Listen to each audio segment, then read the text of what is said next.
I'd just like to start off with this video by saying that I really fucking hate Valentine's Day.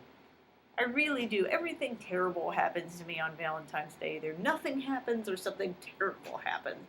I hate Valentine's Day. It's a fake holiday. It's a fake holiday to make single people feel shitty about being single. Fuck you, Valentine's Day. They said, oh, hey there, girl, tell me what do you do? She said, I'm nothing, but I'm damn sure it's more than you. That girl's a genius, oh, oh, oh, oh, oh. I think she's serious, oh, oh, oh, oh, oh.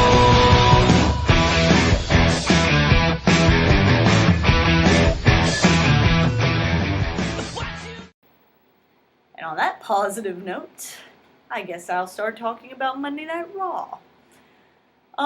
Not much to talk about on Raw. It was a better than average Raw. I liked Raw. I really did. I liked the actual matches that happened, like Punk and Miz, and Jericho and Kofi, and probably some other matches in there that I can't remember because they didn't stand out. Pretty sure R-Truth had a match with somebody, and he did. It was Dolph Ziggler, so apparently it was awesome, because Dolph Ziggler is a boss. Anyways, I even like what they're doing with the Divas right now. That even is amusing to me. I really liked the little debate at the beginning of the show. I thought that was really fun and interesting, with like Kofi Kingston yelling about how he's no longer going to be an afterthought, even though you're filler space, Kofi. You are filler space. I'm sorry, I want you to be more than filler space, but you're really not more than filler space, Kofi. Sorry, get over it. What else? We have Miz yelling at Jericho about copying him, about saying he copied him, and blah, blah, blah, blah, blah, blah. I say blah, blah, blah, blah, blah, blah. It was a nice little segment. I liked the segment. Surprisingly, another segment I liked was the, why is that surprising? It had HBK in it. The HBK Triple H segment. I love everything HBK. I really do. If every night he would just come out and do his little entrance and leave, just like Jericho's thing, I'd be happy. Anyways, so he talked to him about facing Undertaker and thought he was just messing with the fans and messing with him about not facing the Undertaker. This chair sucks, by the way. There we go. We're gonna do that. No, we're not. We're gonna do this. There we go. So he thought Hunter was messing with the fans and messing with him and messing with Undertaker about not taking the match, and made Hunter, did this whole thing about how Hunter is just messing with the fans, and then Triple H comes out and says he's not really going to, he didn't want to do the match. He didn't.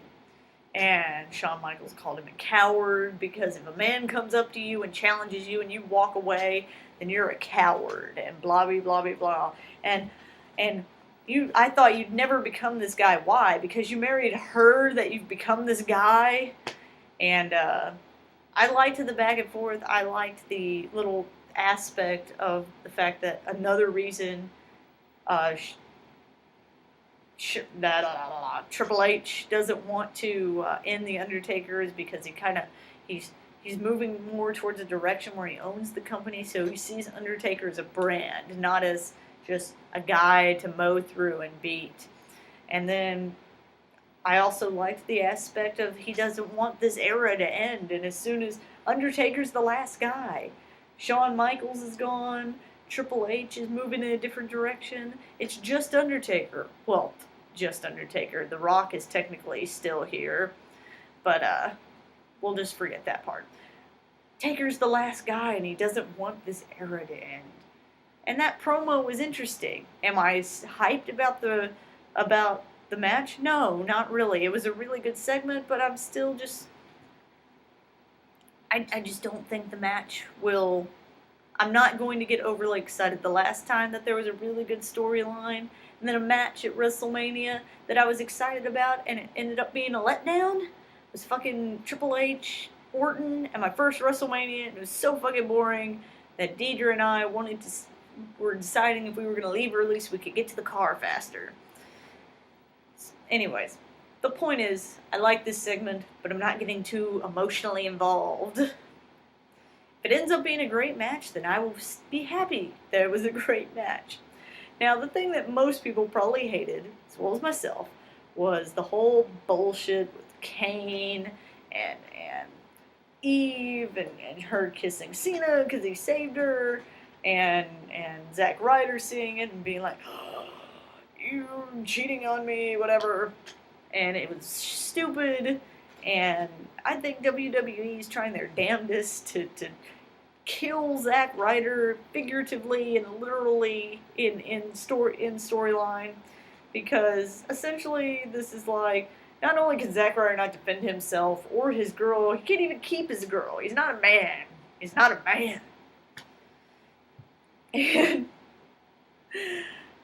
And the one thing I did like is when Cena came out and clarified as to why Kane was attacking Eve and Zack Ryder, because he's trying to isolate Cena, trying to make all of his friends turn against him. The whole storyline is stupid. And if I can steal a little bit from Brian Alvarez, I love the Brian and Vinny show. There is a thing that Brian Alvarez was talking about on Wrestling Observer, where he was saying why Kane always has shitty storylines. And he thinks it has to do with the fact that the most popular gimmick in WWE right now is probably The Undertaker. Kane is just a version of The Undertaker. So all these writers are writing storylines for The Undertaker. And all the shitty storylines that Taker looks at and he's like, yeah, fuck that, I'm not doing that, they give to Kane, because he seems to have an enormous amount of shitty storylines. And what's more annoying about this storyline is that we all know it's filler. It's a filler storyline. It's going to end at Elimination Chamber, because Cena, if they're smart, Cena needs to start really investing in this storyline, this on and off again storyline with The Rock for Mania. So even more annoying than that is the fact that they are trying to destroy everything that there is to do about Zack Ryder, and they're trying to do it with a filler storyline that no one's going to give a shit about later. They're destroying Zack Ryder with a filler storyline, and it's annoying. Also, side note, a little advice to Eve. I know it was storyline and all, you're not really dating Zack, but I just, for your career, I just gotta give you this little bit of advice. If history teaches us anything in the WWE, the last time a diva was dating a really popular internet wrestler, and then she left him for a very unpopular internet wrestler, although I will be debated on that, because I'm sure everybody loved him, it didn't turn out too well for her. And who would that be? Who was that diva that cheated on the really popular internet wrestler with another wrestler? Oh wait, that was Lita and Matt Hardy and Edge. I wonder how that worked out for Lita. Oh wait, never mind. I hate this Cena storyline. I hate it. Urgh. Oh, on a side note, I would also like to add right now that I believe Eve leaving Zack Ryder is all Zack Ryder's fault. And here is my theory. Eve left Zack Ryder because this is what happens. This is all his fault. This is all his fault because all men should know how to change a tire. If you right now do not know how to change a tire and you're a guy, fucking stop watching YouTube and actually go on YouTube and learn something useful. Learn how to change a tire.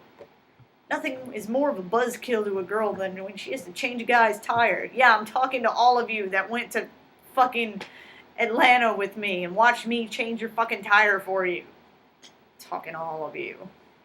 Go learn how to change a tire right now. Right now. That's your Valentine's Day present to yourself. Go change it. Go learn how to change a tire. Now that rant's over. What else did I want to talk about? Let's see. Oh, you know what? I may watch Impact on Thursday. I heard Vince Russo left the company, and I want to see what that means for the storylines and the people there, because to this day it still boggles my mind why TNA was bad at some point. Because they have the roster to do anything they want, but yet it was still bad somehow. So now that Russo's gone, I'm going to try and watch more TNA, try and watch it. Granted, it breaks my number one rule of don't do anything that gives Eric Bischoff money. Technically, I'm not giving him money, I'm just giving him ratings. But if it's possible, I will try and turn off when Eric Bischoff is on the TV. Fucking, all of you new people that don't know, I fucking hate Eric Bischoff. Hogan's fine. The thing that annoys me about fucking Eric Bischoff is that when someone like me or you or just internet fans in general say something bad about TNA or say something they don't like about TNA, instead of doing what Vince McMahon does, which is fucking not say fucking anything to us, he instead starts berating fans and telling them they're stupid and blah blah blah blah blah. And I fucking hate him. If on TNA pay-per-views, when you're buying the pay-per-view, before you clicked buy, if there's a little section that says, what would you like your money to go towards for TNA, I'd click everyone's fucking name except for Eric Bischoff. Fuck you, Eric Bischoff. Fuck you, Eric Bischoff. That's all I got. I don't know why I went into that rant on TNA. I was just talking about Monday Night Raw. I may make a video about what movies I want to go watch recently. Mostly because I have all these training stuff I have to do online for work, and I don't really want to do them. So I am using you as an excuse to not do it, because I don't want to do it at all. I don't fucking want to do it. But I am going to go do it. And what you're going to go do is learn how to change a fucking tire. Go now. Go learn how to change a fucking tire if you don't. If you do, awesome. But all the rest of you, go learn how to change a fucking tire. You can do it on YouTube. And that's it for this little rant on why men should learn how to change a fucking tire. If more of you don't, I'm going to make a YouTube video dedicated to learning how to change a fucking tire. It's a very big pet peeve of mine. That is rule number 1 on my dating list. If you don't know how to change a fucking tire, I will leave you in the middle of dinner.